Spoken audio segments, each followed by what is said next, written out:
मान लीजिए आप एक कमरे में आइस क्यूब से भरा एक टब रख देते हैं। जैसे जैसे आइस मेल्ट होती है वह आसपास की हीट को अब्सॉर्ब करती जाती है और रूम धीरे धीरे कूल होने लगता है। यही बेसिक आइडिया है एयर कंडीशनिंग और रेफ्रिजरेशन का, लेकिन सिर्फ आइस के भरोसे रूम कूल करना बहुत स्लो प्रोसेस है।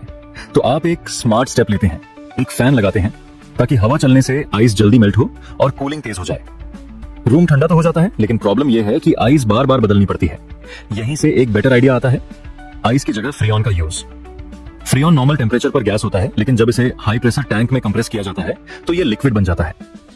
अब इस सिस्टम को निरंतर चलाने के लिए आप एक पूरी तरह से सील किए हुए कॉपर पाइप सर्कुलेशन डिजाइन करते हैं और उसमें फ्रीओनन भर देते हैं। यहीं से मॉडर्न रेफ्रिजरेशन सिस्टम की शुरुआत होती है। जब लिक्विड फ्रीओनन इंडोर कॉपर पाइप्स में फ्लो करता है तो प्रेशर कम होते ही यह तेजी से इवेपोरेट होने लगता है। इस प्रोसेस में यह रूम की बड़ी मात्रा में हीट अब्सॉर्ब करता है, जिससे कूलिंग होती है। इसके बाद हीटेड फ्रीऑन गैस बाहर की तरफ जाती है, यानी हीट ट्रांसफर होता है। लेकिन अगर फ्रीऑन को रीयूज करना है तो एक और स्टेप जरूरी है। आप आउटडोर कॉपर पाइप्स पर एक कंप्रेसर लगाते हैं।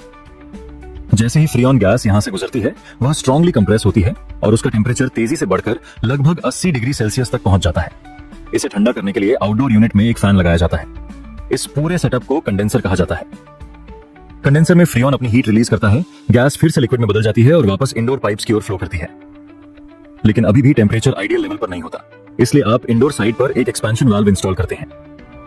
जैसे ही हाई प्रेशर लिक्विड फ्रीऑन यहां से गुजरता है, प्रेशर अचानक ड्रॉप होता है और टेम्परेचर भी तेजी से गिर जाता है। इसके बाद फ्रीऑन फिर से कॉइल पाइप्स में पहुंचता है और कूलिंग साइकिल दोबारा शुरू हो जाता है। कूलिंग एफिशिएंसी बढ़ाने के लिए इंडोर पाइप्स पर एक फैन लगाया जाता है ताकि कोल्ड एयर तेजी से रूम में स्प्रेड हो सके। साथ ही एक्सपेंशन वाल्व पर टेम्परेचर सेंसर लगाया जाता है, जिससे प्रिसाइज टेम्परेचर कंट्रोल पॉसिबल हो जाता है। आखिर में पूरे सिस्टम को 2 हिस्सों में डिवाइड किया जाता है, एक इंडोर यूनिट और एक आउटडोर यूनिट, और इसी स्मार्ट इंजीनियरिंग से जन्म हुआ एयर कंडीशनिंग सिस्टम। बधाई हो, आपने एसी के वर्किंग प्रिंसिपल को समझ लिया।